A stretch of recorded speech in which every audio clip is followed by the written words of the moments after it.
Hey, I'm Karai. Like some Viktor content, some middling content? Consider subscribing, maybe even hitting that like button. It'll help me up a lot. And if you do, you'll get blue buff. Viktor Challenger. The only rule, I can only play Viktor. Unless it's banned, then we're playing Orianna. No Viktor jungle, no Viktor support, maybe Viktor Bali, and that's about it. Hello friends, welcome back to the Viktor 2 Challenger series. Today we are going up against a Yone in this video. If you're having a hard time facing against this champion, maybe this might help you, kind of understand how I play into this matchup, why I take these runes, why I take these trades. And without further ado, these are the runes that I take here. I'm taking Aerie this game, and think of it as more of a defensive measure, because sometimes when Yone randomly monkey trades against you, Aerie will really help put in some damage back. I'm taking biscuits because, again, for trading purposes, I think going phase rush in this matchup is not too bad to escape Yone's, stickiness onto you. But without further ado, let's go into the lane. First and foremost, we want to set our goals in the lane. Number one, we want to use our range advantage to have lane prio. Number two, after getting lane prio, we want to avoid dying to the jungler, especially if we're pushed up. And number three, we want to make sure we can hold a freeze when the enemy is pushing back. With that said, we want to use our range advantage here to kind of zone him off the wave, try to prevent him from getting any EXP if possible. I'm pretty sure he got EXP here, but if you can, try to walk up as much as you can, and if he does try to trade against you, try to kite backwards a bit. Q1, Q2, E should be enough to actually make him back off. In this situation, looking back, I definitely could have maybe go into their raptors, check if the raptors are up, because the wave will be pushing back. But in this situation, I believe my process was that I'm trying to hit the wave to hit level 3 first.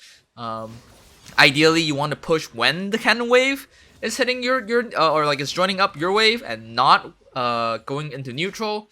But regardless, we're still having a pretty solid wave advantage here.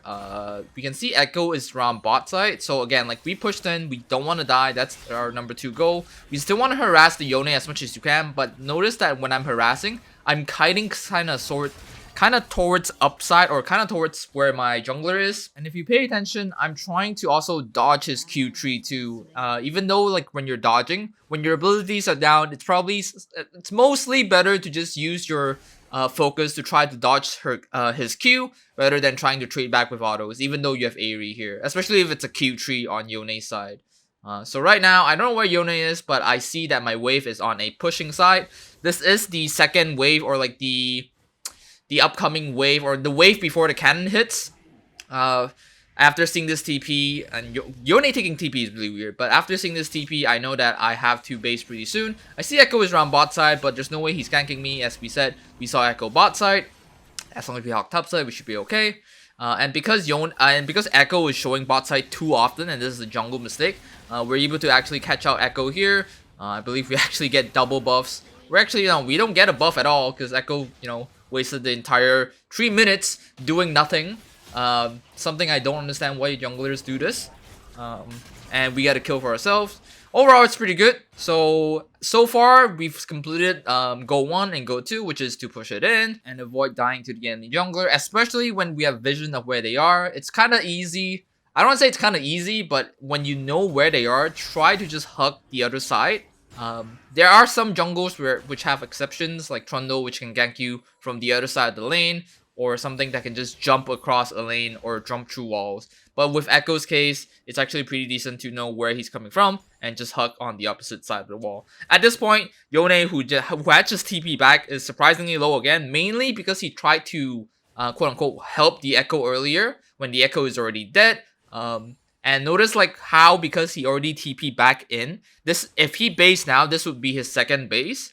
And if I base now, this would be my first base, meaning that he is going to lose EXP no matter what here.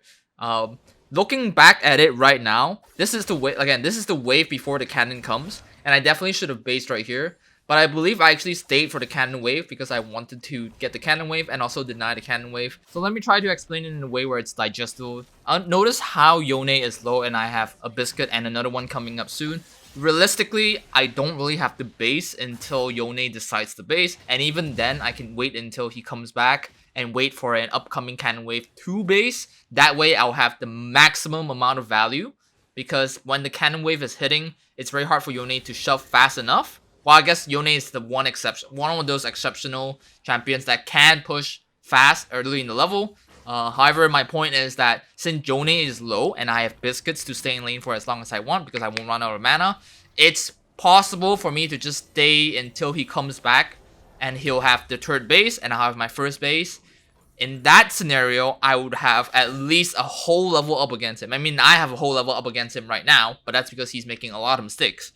But in a closer scenario where he would base 3 times and I will have my first base, it's really hard for the Yone to actually keep up with me in terms of levels, if that makes sense. If it doesn't, let me know in the comments. I'll try to make a video on it with more detailed explanation than a visual representation of what I'm talking about. So now that we're back in lane, we have 2 things we have to think about. First of all, look at what the enemy items are. In this case, I believe the Yone actually has a long sword and a dagger. And secondly, understand where the wave is. Right now, the wave is kind of towards my side. I definitely could have held a freeze if I didn't E the wave earlier.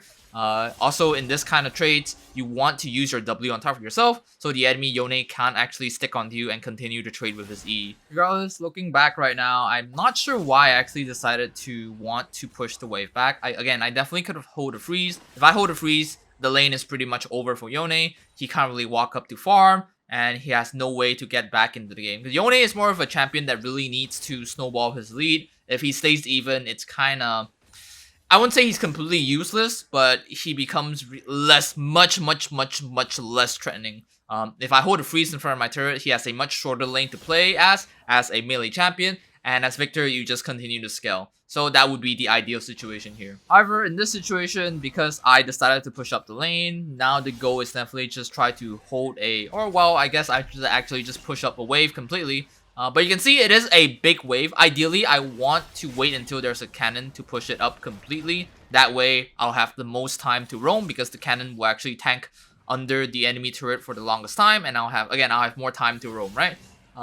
This is a bit risky, but you can see the reason why I'm hugging slightly towards top side river. Because 1, I have a ward there, and 2, I want to avoid the Rakan coming from bot side. And after hearing that dragon notification, we know that it's probably safe to hug top side since Echo and Rakan are both bot side, since they just did dragon. So right now, Yone is low. We know that their team is around bot side, or most of their team is around bot side. Our goal right now is kind of the same as before. We still want to push it in. We still want to get prio. We still want to not die to the enemy team. You can see that because the enemy Yone is low, it gives us a lot more leeway to play the lane how we want it to.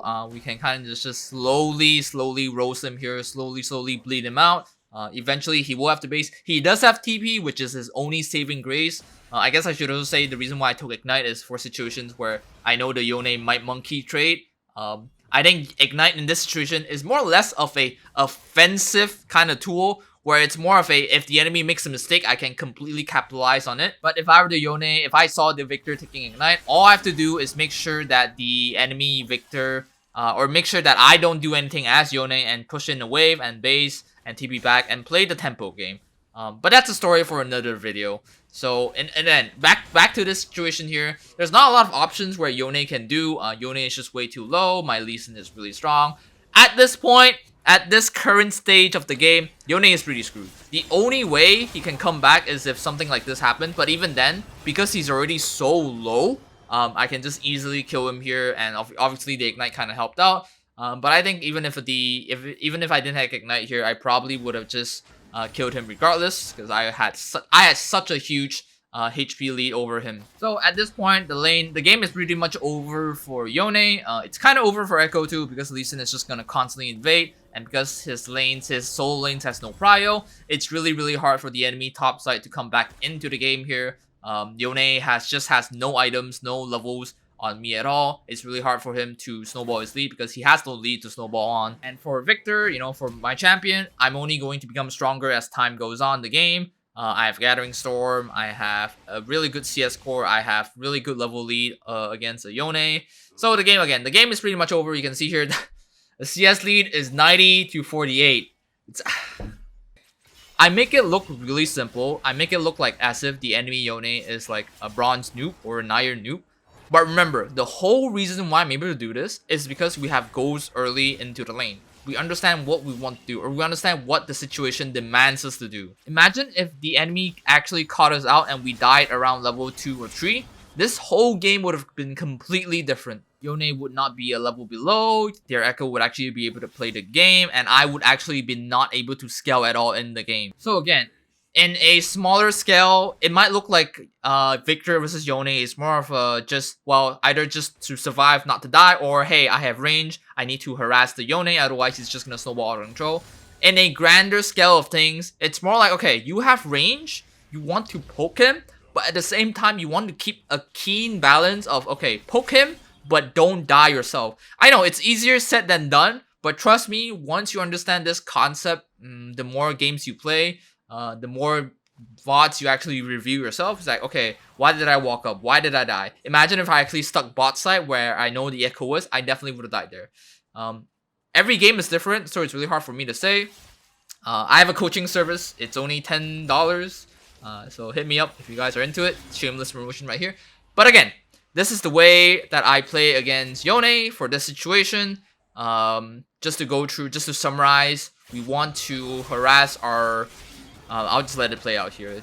I don't know what this guy is on about. Like, he's a level below. I have whole cannon wave. My ignite is coming up anyways. I have biscuits. I'm pretty sure at this point he's just tilted. So anyways, to summarize this matchup, we have range. If you have face rush in this game, you can even harass her even further, because if you have face rush, no one can stick onto you. You can just face rush out when people try to gank you. But in this situation, because I have Aerie, we want to poke him, we want to punish him whenever he tries to monkey traits, and we want to pay attention to where the enemy, how the enemy can kill us.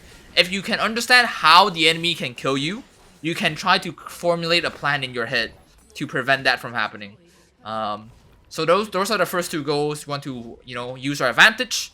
We want to avoid playing into what the enemy wants us to play into. For example, in Yone's case, he wants us to actually push it in because he has long lane. And he also wants us to make a mistake.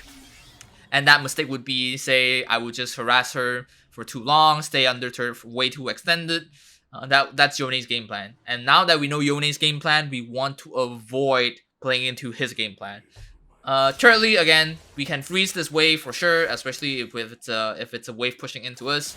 Freezing is a whole other topic that I'll probably make a video very, very soon. I think it actually helps a lot of players. That said, the only downside I see on freezing wave is sometimes if your teammates don't understand what a freeze is or why you're holding a freeze, they might try to do something weird in your lane. Trust me, as a Viktor player, this shit happens way too often.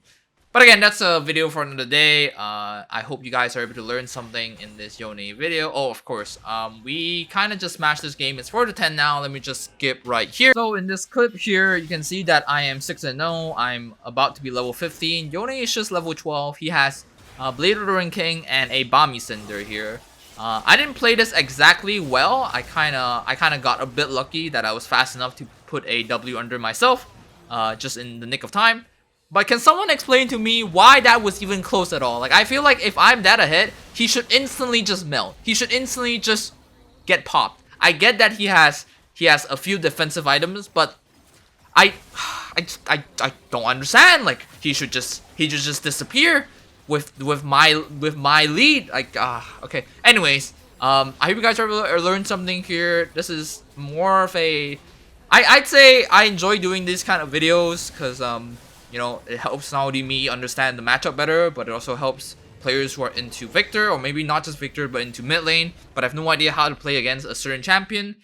Maybe if they look at this, they will have a clearer idea of how to play the matchup. If you guys have any questions regarding about the matchup, or want personal coaching, let me know in the comments. I'd be more to help. I'd be happy to help, actually. And with that said, I hope you guys pick up something. I hope you guys learned something. And have a wonderful day, and I'll see you in the next video. Thank you.